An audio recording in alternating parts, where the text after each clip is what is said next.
यहाँ पे टॉपिक पढ़ने जा रहे हैं क्या, how to reduce a budget deficit. तो पहले इस बजट डेफिसिट को समझते हैं हम यहाँ पे कि भाई बजट डेफिसिट होगा क्या ये। ठीक है, ये पॉइंट समझ लेते हैं। देखो बेटा, बजट आप सबको पता है, डेफिसिट का मतलब होता है घाटे के अंदर। सिंपल सा लॉजिक लगाओ, व्हेन आवर एक्सपेंडिचर यानी when government expenditure is more than government receives, government के खर्चे जब उसकी इनकम से ज्यादा हो जाएंगे तो बजट किस में चला जाएगा, हमारा डेफिसिट में। उसके हमने अलग अलग टाइप्स पढ़ लिए थे कि भाई हाँ, रिवेन्यू डेफिसिट भी होता है आपका, उसके बाद फिस्कल डेफिसिट होता है, उसके बाद प्राइमरी डेफिसिट होता है। आज हम सीखने जा रहे हैं कि किस तरीके से इन डेफिसिट्स को हम कम कर सकते हैं। ठीक है, तो पहला है बेटा लोअरिंग द एक्सपेंडिचर। ऑब्वियस सी बात है, जब मेरे खर्चे ज्यादा है, इनकम कम है, तो पहला काम क्या करूंगा, मैं अपने खर्चों को कम करूंगा। यानी पहला स्टेप क्या है, हमें अपने इनकम एक्सपेंडिचर्स को कम करना है। दूसरा, हमें अपनी इनकम को क्या करना पड़ेगा बेटा, बढ़ाना पड़ेगा। यही करेंगे नॉर्मल इंसान, तो गवर्नमेंट भी यही करती है, अपने खर्चे कम करने की कोशिश करती है और अपने इनकम को बढ़ाने की। लेकिन उसके साथ दिक्कत क्या आती है, गवर्नमेंट, देखो हम अपने खर्चे की बात करें, हम इजीली कर सकते हैं कि अपने खर्चे कम कर लिए, इनकम बढ़ा लिए। लेकिन गवर्नमेंट से एक्सपेक्टेशंस किसकी हैं, लोगों की, पब्लिक की। पब्लिक क्या चाहती है कि ग्रोथ क्या होनी चाहिए हमारे पास, हाई, लेकिन इन्फ्लेशन शुड बी लो। लेकिन चाहती क्या है साथ के अंदर, की महंगाई भी ना बढ़े। समझ रहे हो क्या जाना चाह रहा हूं। अगर गवर्नमेंट अपने खर्चे कम करेगी तो और अपनी इनकम बढ़ाने की कोशिश करेगी, तो क्या होगा बेटा, एक तो ग्रोथ बढ़ने की जगह क्या होगी, रुक जाएगी अगर गवर्नमेंट ने खर्चे कम कर दिए। दूसरा, इन्फ्लेशन बढ़ जाएगा। लेकिन पब्लिक के तौर पे सोचा जाए तो पब्लिक क्या चाहती है कि भाई हमारे देश के अंदर क्या हो, ग्रोथ हो, ज्यादा से ज्यादा ग्रोथ हो। लेकिन किस कंडीशन पे चाहती है कि भाई महंगाई ना बढ़े, जो चीज जैसे चल रही है, जिस रेट पे चल रही है उसी रेट पे मिलती रहे, लेकिन ग्रोथ होती रहे। तो क्या ऐसी पॉसिबिलिटी होती है, कभी भी नहीं होगी। अब जैसे कि सीधा सा लॉजिक अगर आप देखो, मेट्रो की बात करें तो मेट्रो के प्राइजेस जब मेट्रो स्टार्ट हुई थी और आज प्रेजेंट के अंदर काफी इंक्रीज हुए हैं। ठीक है, अप्रोक्सीमेटली 30-40% का इंक्रीमेंट हो चुका है प्राइसेस में, लेकिन वो बनता भी है। अब आप ये देखो कि जब पेट्रोल बढ़ रहा है, इलेक्ट्रिसिटी बढ़ रही है, रिसोर्सेज सारे महंगे हो रहे हैं बेटा, तो ऑटोमेटिकली हर चीज के ऊपर क्या पड़ने वाला है, हमारा इम्पैक्ट पड़ने वाला है। ठीक है, अब कहते हैं measures to correct the budget deficit, किस किस तरीके से गवर्नमेंट कर सकती है। देखो गवर्नमेंट के हमने क्या पॉइंट्स पढ़े, दो पॉइंट्स, खर्चे कम करके, इनकम बढ़ा के। तो पहले हम समझेंगे कि भाई गवर्नमेंट खर्चे कम कहाँ कहाँ पे कर सकती है। तो पहला पॉइंट है बच्चे, अपनी सब्सिडीज को खत्म करके। यानी जो भी वो छूट रियायत दे रही है, अगर गवर्नमेंट वो हटा दे तो ऑटोमेटिकली गवर्नमेंट के एक्सपेंडिचर्स क्या हो जाएंगे, कम हो जाएंगे। दूसरा, reduction in the non plan expenditure, यानी जितने भी नॉन प्लान एक्सपेंडिचर्स हैं, नॉन प्लान एक्सपेंडिचर्स ये होते हैं बेटा जो गवर्नमेंट ने पहले से सोचे नहीं है। लेकिन इन नॉन प्लान एक्सपेंडिचर को कम करना कहीं ना कहीं गवर्नमेंट के हाथ में भी नहीं होता। रीजन है कि Covid is example of a non plan expenditure. भाई गवर्नमेंट को नहीं पता था कि इतना बड़ा एक्सपेंस हमें करना पड़ जाएगा, वैक्सीनेशन बनाना, खाना बांटना, सब कुछ करना, हॉस्पिटल फैसिलिटीज। तो गवर्नमेंट को ये पहले से, ऐसे ही सुनामी आता है, अर्थक्वेक आता है, तो किसी को पहले से नहीं पता होता कि ये चीजें होने वाली हैं, तो उसको कंट्रोल करना क्या है, काफी मुश्किल काम होता है। लास्ट में क्या आता है, reduction in the transfer payment. Transfer payments क्या होती है बेटा, हमने पढ़ा था, old age pension, window pension, जो एक तरफा भुगतान होता है जिसके रिटर्न में गवर्नमेंट को कुछ भी नहीं मिलने वाला, तो उनको थोड़ा सा कम करके ये कोशिश की जा सकती है। लेकिन अब आप ये देखना, हमने तो ये पॉइंट लिख दिए, ये हो गए गवर्नमेंट के तौर पे। एज अ पब्लिक आप सोचो, गवर्नमेंट इन तीनों में से कुछ भी कम करेगी तो पब्लिक सहेगी। गवर्नमेंट के साथ प्रॉब्लम ये है कि गवर्नमेंट करना तो चाहती है, लेकिन वो चाह के भी ये सारी चीजें एकदम नहीं कर पाएगी, क्योंकि करेगी तो ऑटोमेटिकली इंपैक्ट किस पे पड़ेगा जाके, वो गवर्नमेंट के ऊपर ही पड़ने वाला है, पब्लिक पे नहीं। पहले तो गवर्नमेंट पे पड़ेगा ना, गवर्नमेंट ने तो एक बार कम कर दिया, अगले इलेक्शन भी तो आने हैं। ठीक है, उसके बाद इंक्रीजिंग गवर्नमेंट रिवेन्यू। अब ये देखना, ये समझ आ गया होगा पॉइंट कि खर्चे कैसे कम कर सकती है, ये पब्लिक को सहन नहीं होगा। अब इनकम कैसे बढ़ा सकती है, वो भी पब्लिक को सहन नहीं होगा। कैसे, देखो भाई, टैक्स को बढ़ा के। पब्लिक एग्री, डिसइन्वेस्टमेंट ये गवर्नमेंट के हाथ में है कि हाँ भाई ऐसी पब्लिक कंपनी जो कि लगातार घाटे में जा रही है, उनको वो किसको भेज दे, प्राइवेट सेक्टर्स को भेज दे। डेफिसिट फाइनेंसिंग, डेफिसिट फाइनेंसिंग का मतलब होता है बेटा, जब आपको घाटा होता है तो आप इधर उधर से क्या ले सकते हो, लोन ले सकते हो, बोरो कर सकते हो, वर्ल्ड बैंक से ले सकते हो, आरबीआई से ले सकते हो। लेकिन इसका एक कारण हमने पढ़ा है कि जब भी गवर्नमेंट ऐसे करेगी तो इकोनॉमी के अंदर मनी सप्लाई क्या होगी, बढ़ेगी, और उसकी वजह से क्या आएगा इकोनॉमी के अंदर, इन्फ्लेशन देखने को मिलेगा। तो ये भी एक वैलिड पॉइंट नहीं बनता। ठीक है, अब आते हैं आगे, कहते हैं subsidy reduction in oil, LPG, fertiliser etcetera, reduction in the transfer payment. देखो क्या क्या कर सकती है, इन चीजों के प्राइसेस के अंदर से सब्सिडी हटा दे, reduction in the non plan expenditure.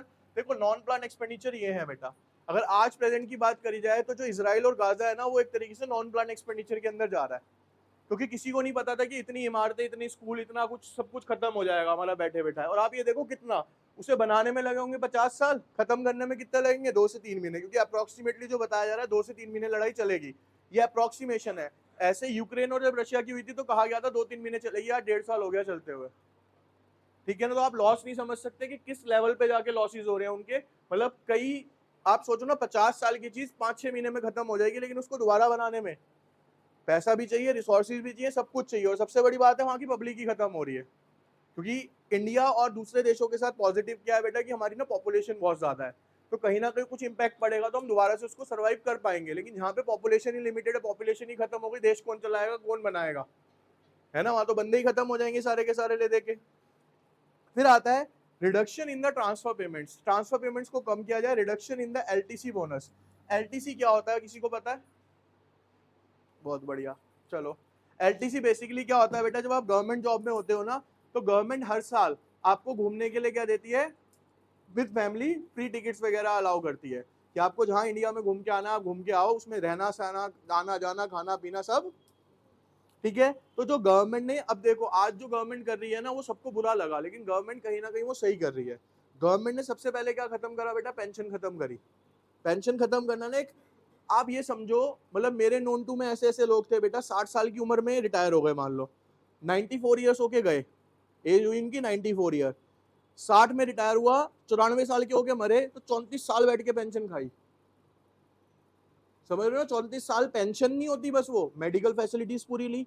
मतलब उनका जो खर्चा हुआ था लगभग ये लगा के चलो, उस टाइम बता रहा हूँ मैं, आज से 15 साल पहले की बात है, लगभग 37 लाख रुपीस, क्योंकि 3 बार वेंटिलेटर पे जाके वापस आया। तो 37 लाख रुपीस बीएसईएस थी उस टाइम, मतलब जो गवर्नमेंट की थी, उन्होंने पे करे। लेकिन सोचो ना गवर्नमेंट पे एक्सपेंडिचर कितना है बेटा, कि आप रिटायर भी हो चुके हो, पहली बात जब आप कमा रहे हो, जब आपको सैलरी मिल रही है वो भी बहुत अच्छी मिल रही है। अब गवर्नमेंट ने उल्टा कर दिया, गवर्नमेंट ये कह रही है जो आपको सैलरी मिल रही है आप उसमें से पीएफ में डालो, पेंशन फंड में डालो, जितना आप जोड़ोगे विद इंटरेस्ट आपको उतना मिलता रहेगा आगे जाके। तो अब आपके ऊपर आई ना जिम्मेवारी, पहले तो हम ऐसे हो गए थे कि बस गवर्नमेंट जॉब लग गई, क्यों चाहते थे लोग पहले। अब आपने कुछ टाइम से सुना भी होगा कि गवर्नमेंट जॉब का हुआ थोड़ा सा कम हो गया है।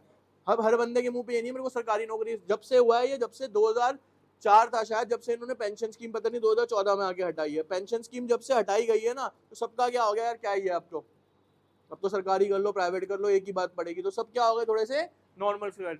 लेकिन ये गवर्नमेंट का स्टेप बेटा बिल्कुल ठीक भी है, ऐसा होना भी चाहिए, क्योंकि आप, अब ये तो छोड़ दो, एमएलए एमपी होते हैं, ठीक है, उनको तो बेटा अगर 5 साल आप एक बार सीट पे आ जाते हो ना, तो जब तक जियोगे, जब तक आपको सर्विसेज मिलती है गवर्नमेंट से। मतलब आपने एक बार एमएलए एमपी बनना है, बस आप एक बार बन गए, उसके बाद पार्टी आए ना आए, आप बन गए ना एक बार, बस टेंशन खत्म, अब बैठो और खाओ। तो ये कोई लॉजिक तो नहीं हुआ ना, ठीक चल रहा है, लेकिन धीरे धीरे करके इसके ऊपर भी वर्क चल रहा है।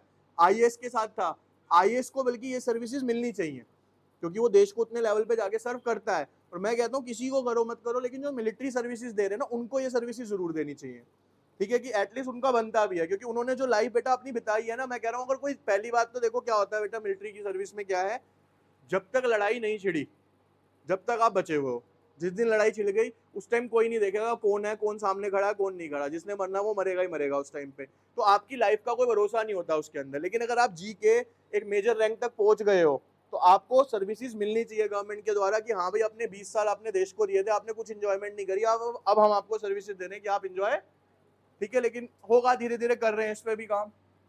देखो इसके बाद आता है बेटा इंक्रीजिंग टैक्स बेस, क्या है, कहता है tax base should be increased, tax evasion should be checked, more emphasis on a direct tax. देखो टैक्स बेस को बढ़ाना चाहिए, ज्यादा से ज्यादा एम्फेसिस का मतलब होता है ज्यादा से ज्यादा लोगों से टैक्स लेना चाहिए, और डायरेक्ट टैक्स ज्यादा से ज्यादा लगाना चाहिए। इनडायरेक्ट टैक्स को क्या करना चाहिए, गवर्नमेंट को खत्म करने की कोशिश करनी चाहिए। रीजन है बेटा, क्योंकि इनडायरेक्ट टैक्स क्या है, नाम ही क्या उसका, कि the burden of which can be shifted to another person. Tax हमारा है, लेकिन हम बर्डन किस पे डाल रहे हैं, दूसरे लोगों पे डाल रहे हैं, ठीक है।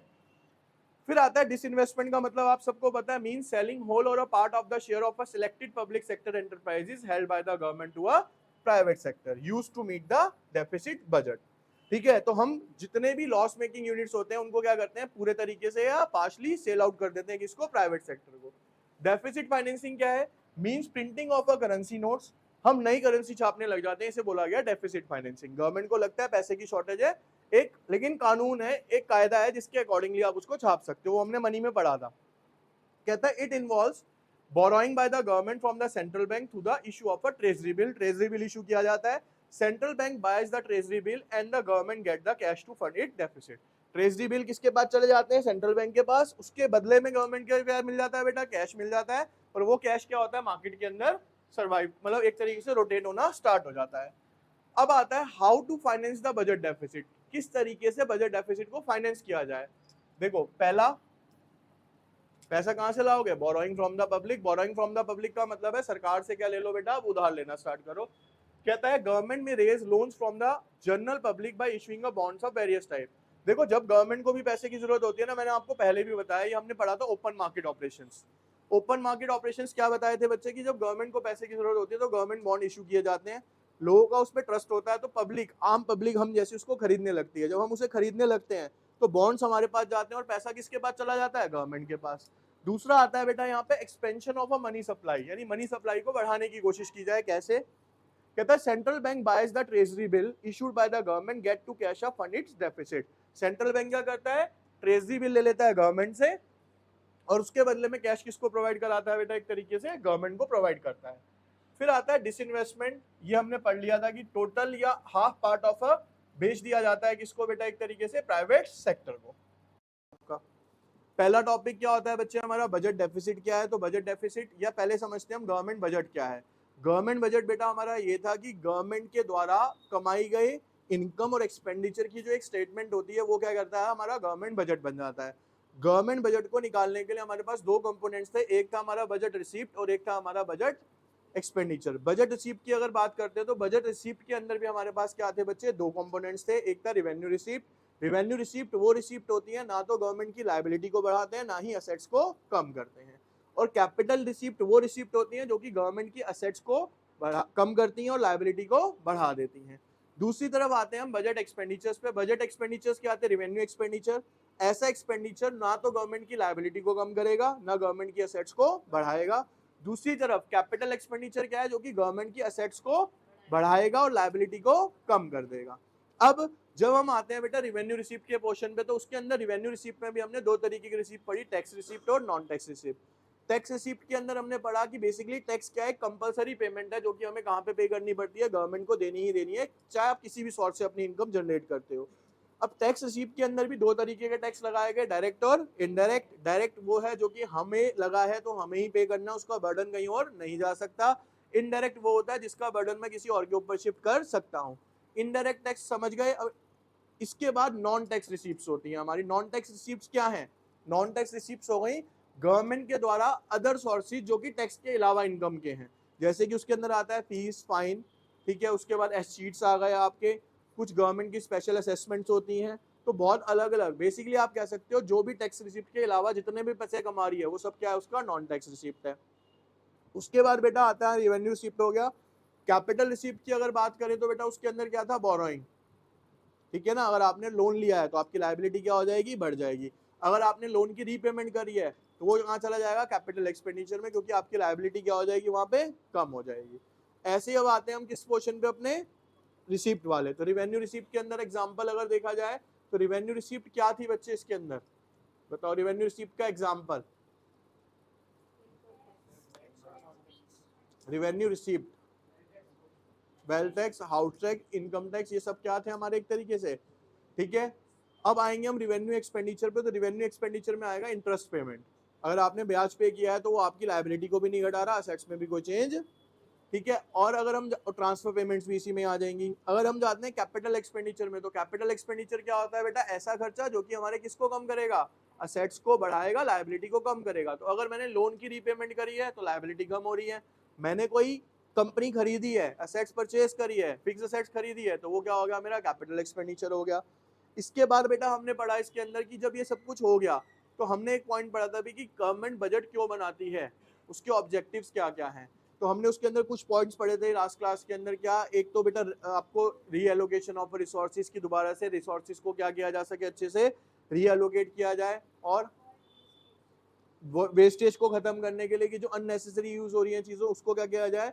अब देखो वेस्टेज की बात करी जाए तो अभी रिसेंट के अंदर एक चीज चल रही है दिल्ली के अंदर, ठीक है। बहुत बड़े बड़े कूड़ा घर देखे होंगे आपने, लगभग 3 है। एक तो रोहिणी के अंदर है मेजर, एक है आपका गाजीपुर के अंदर जब जाते हैं, और एक शायद मयूर विहार साइड पड़ेगा। तो तो 3 ये बल्क के अंदर है और ये कितने बड़े बड़े हैं, मतलब लगा लो जितने आपके घर हैं इससे डबल ट्रिपल ही होंगे अगर देखोगे तो उसे, हाइट के अंदर बता रहा हूँ, और क्षेत्रफल में भी, एरिया के अंदर भी बहुत ही बड़े हैं वो। मतलब आप सोचो 10-10 ट्रक चल रहे होते हैं उनके ऊपर, कभी जाओगे तो कितना बड़ा एरिया एक्सपेंड कर रखा है। लेकिन अब जो गवर्नमेंट है वो ये कहती है कि हम इसको सारा डिस्पोज ऑफ करेंगे। उसका रीजन किसने कहा है ये बताएगा कोई? ठीक है ना, इन्होंने क्या कहा है बेसिकली, अब जो रोड कंस्ट्रक्ट होंगे दिल्ली के अंदर, उसमें से एक आधी जगह का क्या है उन्होंने खत्म भी कर दिया है। वो सारा का सारा उठा के क्या होता है, जब हम सड़क उठाते हैं ना तो हमें उसे भरना होता है बच्चे, तो वो उसको रिसाइकिल करके सारा का सारा क्या कर रहे हैं, डिस्पोज कर रहे हैं सड़कों के अंदर ही। तो उसका एक टारगेट दिया गया 2025 से 26 तक, ये जो तीनों टीले बने हुए हैं हमारे यहाँ पे, इमारतें बनी हुई है, ये सारी क्या कर दी जाएंगी, सड़कों के माध्यम से सड़कों में ही क्या कर दी जाएंगी, डिस्पोज कर दी जाएंगी।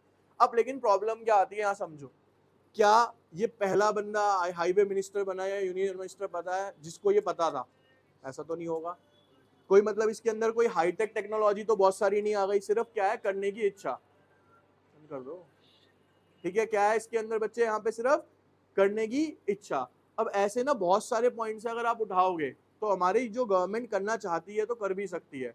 लेकिन देखो सिंपल सा लॉजिक है, कई सालों से, मतलब आपका बचपना चल रहा है, मैं अपने बचपने की बात बताता हूँ आपको, जब से ये कहा जा रहा था कि जमुना नदी को साफ करने के लिए लाखों, ठीक है, हजारों करोड़ रुपए के बिल पास हो चुके हैं दिल्ली के अंदर, कई बार पास हुए हैं कि जमुना को साफ करना है, जमुना को साफ करना है, लेकिन जमुना कभी भी साफ, ठीक है। लेकिन कोविड एक ऐसा सिनेरियो था जिसके अंदर कोई बिल पास नहीं हुआ, कोई खर्चा नहीं हुआ, जमुना साफ हो गई, हुई नहीं हुई। तो इसका मतलब क्या है कि गवर्नमेंट जो करना चाहती है वो कर सकती है, लेकिन सिर्फ क्या होता है बेटा, कुछ ना पॉलिटिकल प्रेशर्स होते हैं आपस में ही जो भिड़ते रहते हैं एक दूसरे को नीचा दिखाने के लिए, जिसकी वजह से क्या करते हैं, कहीं ना कहीं सर्वाइव करना पड़ता है। आज की डेट में AQI, ठीक है, एयर क्वालिटी इंडेक्स जो है दिल्ली का चल रहा है 290, नोएडा का चल रहा है 390, ठीक है। और आपको साफ सुथरी जगह का बताऊं, जैसे चेन्नई हो गया, यहाँ का पता कितना चल रहा है, 39। आप सोचो 39, 290, 390 में क्या डिफरेंस है। आप जो ये देख रहे हो ना, जलन हो रही है, मास्क देख रहे होगे, अब सब पहन के घूम रहे हैं लोग दोबारा से, ये सारा इसी का है। जो आपको खांसी हो रही है, बुखार हो रहा है, ये कोई वैसी बीमारियां नहीं हो रही, ये सब क्या है, आप जो पॉल्यूशन इनहेल कर रहे हो आप अपने अंदर। तो क्या है, ये सारा का सारा देन ही किसकी है, ये सब नेचर की है, और नेचर की नहीं है, ये हमारी देने हैं सारी बेसिकली। गवर्नमेंट चाहे तो धीरे धीरे करके इनको खत्म कर सकती है, लेकिन क्या है प्रॉब्लम, वही पॉलिटिकल एक दूसरे के साथ लड़ाइयाँ, ठीक है।